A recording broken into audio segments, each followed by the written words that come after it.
मित्रांनो नमस्कार. मनोगतमध्ये आपले मनापासून स्वागत. मित्रांनो, गेल्या 6 दिवसांच्या अंतरानंतर मी आपल्याला या एपिसोडच्या माध्यमातून समोर आलोय. 6 दिवसांचं अंतर म्हणजे माझ्या दृष्टीने तसं खूप मोठं अंतर होतं. परंतु काल अनेक रसिक प्रेक्षकांचे फोन आले आणि या संदर्भात त्यांनी विचारणा केली आणि काल मात्र एपिसोड बनवण्याच्या बाबत त्यांनी काही सूचना केल्या. अर्थातच एपिसोडच्या बाबत जी मागणी होती ते अर्थातच कृषी मंत्री असलेल्या माणिकराव कोकाटे यांच्या बाबत एपिसोड बनवावा असे अनेकांनी मत या ठिकाणी व्यक्त केलं. त्या कृषी मंत्री असलेल्या माणिकराव कोकाटे यांच्या बाबतीत 3.5 महिन्यांच्या कार्यकाळात त्यांनी केलेल्या विधानाबाबत वादग्रस्त विधानावर मी साधारण 3 ते 4 एपिसोड बनवले होते आणि त्या एपिसोडला रसिक प्रेक्षकांची मोठी पसंती ही मिळालेली देखील होती. परंतु मला मात्र हा एपिसोड बनवत असताना मला नेहमी प्रश्न पडतो आणि नेहमी असं वाटतं की कृषी मंत्री असलेले माणिकराव कोकाटे असं वादग्रस्त विधान का करतायत, त्यांना नेमकं झालं तरी काय आहेत, असा प्रश्न हा अलीकडच्या त्यांच्या काही वादग्रस्त विधानांमुळे हा आपसुकच निर्माण होतोय. कुठल्याही माणसाची राजकीय कारकीर्द ही 2-5 वर्षात तयार होत नाही. त्यासाठी अखंड परिश्रम आणि साधना आणि खूप मोठा राजकीय संघर्ष हा करावा लागतो. तो संघर्ष हा माणिकराव कोकाटेंनी त्यांच्या राजकीय कारकिर्दीत केला आहे. परिश्रमाशिवाय या जगात काहीच मिळत नाही. अगदी पक्ष्यांनाही घरट्यात बसून काही मिळत नाही. त्यांनाही घरटं हे सोडावं लागतं.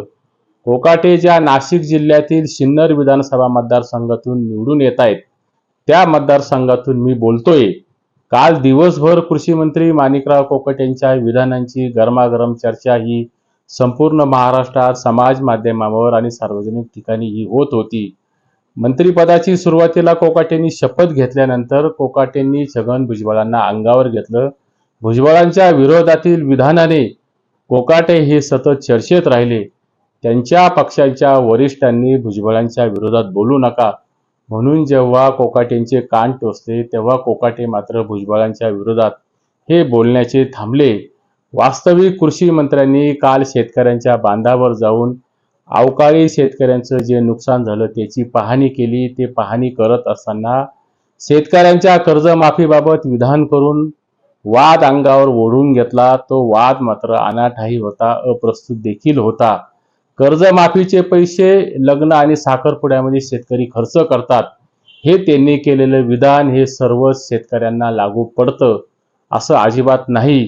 ठराविक वर्गांना ते कदाचित लागूही पडत असेल, परंतु त्यातून खरं दाखवण्याचा आणि खरं रेटण्याचा प्रयत्न कोकाटेंनी काल केला. तरी मात्र बहुसंख्य कोरडवाहू आणि जिरायतदार शेतकऱ्यांच्या सरकारच्या कर्जमाफीबाबतचा मापदंड हा अजिबात योग्य ठरत नाही.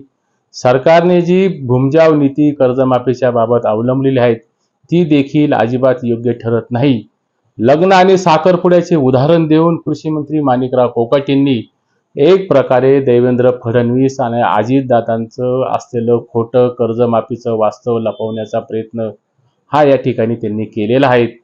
तरी कितीही नाही म्हटलं तरी राज्य सरकारची शेतकऱ्यांप्रतीची कर्जमाफीबाबतची असलेली नियत ही या ठिकाणी लपून राहिलेली नाही.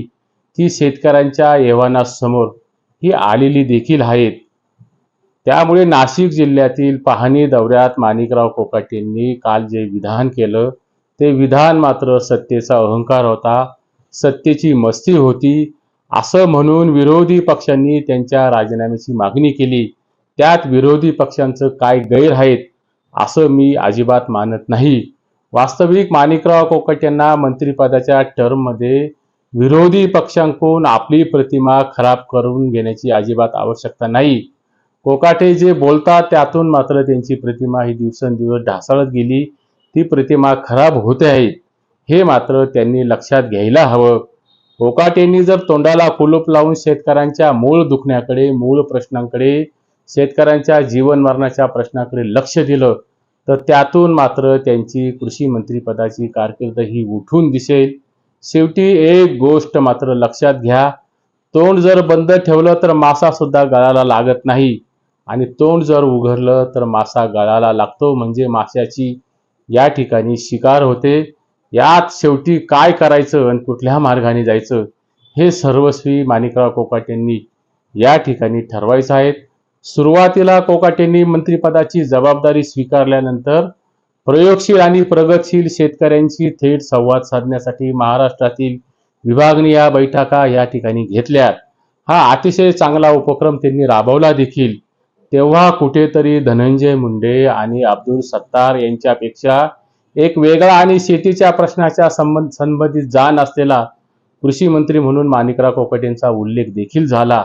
धनंजय मुंडे आणि अब्दुल सत्तार हे सरकारमध्ये असताना आपण सर्व ज्ञानी आहोत अशा थाटामध्ये, अशा सत्तेच्या अहंकारामध्ये वावरत होते. प्रत्यक्षात पीक विम्याच्या घोटाळ्यांपासून शासनाचे नियम आणि संकेतांना हरताळपासून शेकडो कोटींचा घोटाळा हा अब्दुल सत्तारांच्या काळात आणि धनंजय मुंडेंच्या काळात झाला. तो त्यांचा हातखंडा देखील लपून राहिलेला नाही. ज्या घोटाळ्याचा आवाज हा भारतीय जनता पक्षाचे आमदार असलेल्या सुरेश धसांनी विधानसभेच्या सभागृहात हा वारंवार त्याचा उल्लेख केला, त्या तुलनेने शेतकऱ्यांचे परिसंवाद घेऊन थेट बांधावर जाऊन थेट शेतकऱ्यांचे इनपुट्स घेण्याची गरज कृषी मंत्री माणिकराव कोकाटेंनी अवलंबली.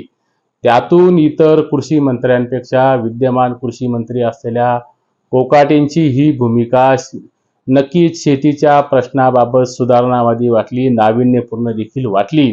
महाराष्ट्राच्या कृषी खात्याला अनेक जबाबदार मंत्र्यांनी यापूर्वी जबाबदारी स्वीकारली आणि महाराष्ट्राच्या कृषी खात्याला भक्कम असं नेतृत्व दिलंय. त्यामध्ये रोहिदास दाजी पाटील असतील, त्यामध्ये रामराव आदिक असतील, गोविंदराव आदिक असतील, किंबहुना बाळासाहेब थोरात असतील, राधाकृष्ण विखे पाटील असतील, आदींनी कृषी मंत्रिपदाची जबाबदारी अतिशय चोखपणाने आणि उल्लेखनीय अशी कारकीर्द यांची राहिली आहे. नंतर अब्दुल सत्तार आणि धनंजय मुंडे हे घोटाळ्यांमुळे बदनाम झाले. तीच परंपरा विद्यमान कृषी मंत्री कोकाटे जर पुढे नेत असतील तर या आधीचे कृषी मंत्री परवडले असे म्हणण्याची वेळ येत असेल तर यात विद्यमान कृषी मंत्र्यांचं खूप मोठं अपयश आहे, हे देखील या ठिकाणी नजरेआड करता येणार नाही. या सरकारला राक्षसी बहुमत असल्याने पाचवी बहुमताचं भूत हे सरकारच्या मानगुटीवर बसलंय. त्यातून आपल्याला वाटेल ते बोलण्याचा मुक्त सरकार मान्य परवाना मिळालाय.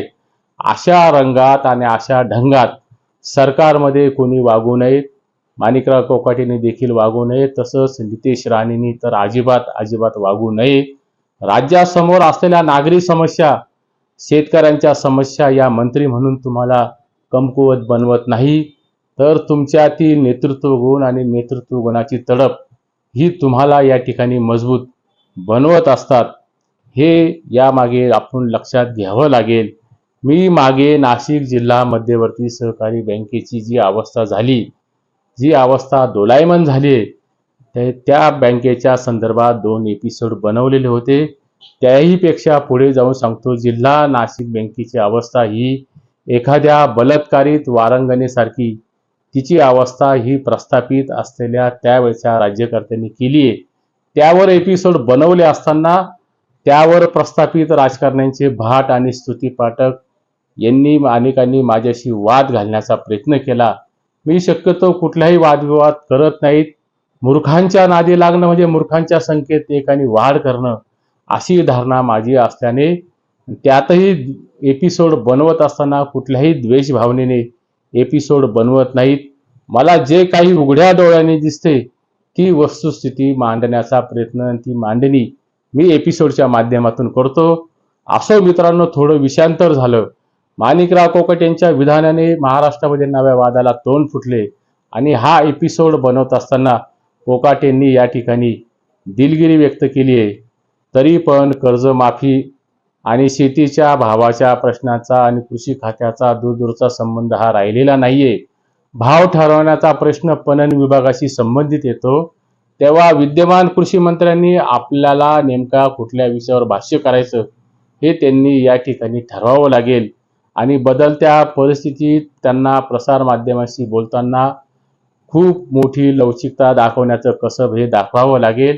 आणि यातच मात्र कोकाटेंचं राजकीय शहाणपण हे ठरणार आहेत. मी त्यांच्या 3.5 महिन्यांच्या कारकिर्दीतील वादाचे कोळसे या ठिकाणी उघडणार नाही, पण कोकाटे मात्र आपण सत्ताधारी पक्षातील सत्ताधारी आहोत. या ठिकाणी आपण विरोधक नाही. तुमचा स्वभाव कितीही फटकळ असला तरी बदलत्या परिस्थितीत तुम्हाला लवचिकता ही दाखवावीच लागेल. आणि एकेकाळी केंद्रात कृषी मंत्री पद भूषवलेल्या स्वर्गीय अण्णासाहेब शिंदेच्या तालुक्यातून आपण येत आहेत. त्या अण्णासाहेब शिंदेच्या कृषी खात्याचा असलेला कर्तृत्ववान वारसा आपल्याला पुढे न्यायचा असेल तर अधिक कष्ट हे कृषी मंत्री असलेल्या कोकाटेंना उपसावे लागेल. आणि मंत्रिपदाच्या जबाबदारीचं कोंदण देताना माणिकराव तुम्हाला जिभेचा व्यायाम हा कमी करावा लागेल, हे या ठिकाणी ध्यानात घ्या. एखादं दुखणं अगदी विकोपाला गेलं की शस्त्रक्रिया करावी लागते आणि त्याचे परिणाम हे भोगावे लागतात. ती वेळ सरकारमध्ये आपल्यावर येऊ नये यासाठी मिळालेल्या मंत्रिपदाला जबाबदारीचं कोंदण देऊन माणिकराव तुम्हाला जमिनीवर येण्याची खूप मोठी आवश्यकता आहे. माणिकराव तुम्ही जमिनीवर या. याच मर्यादा पुरुषोत्तम श्रीरामनवमीच्या निमित्ताने सदिच्छा व्यक्त करतो. व्हिडिओला लाईक व सबस्क्राईब करा. नमस्कार.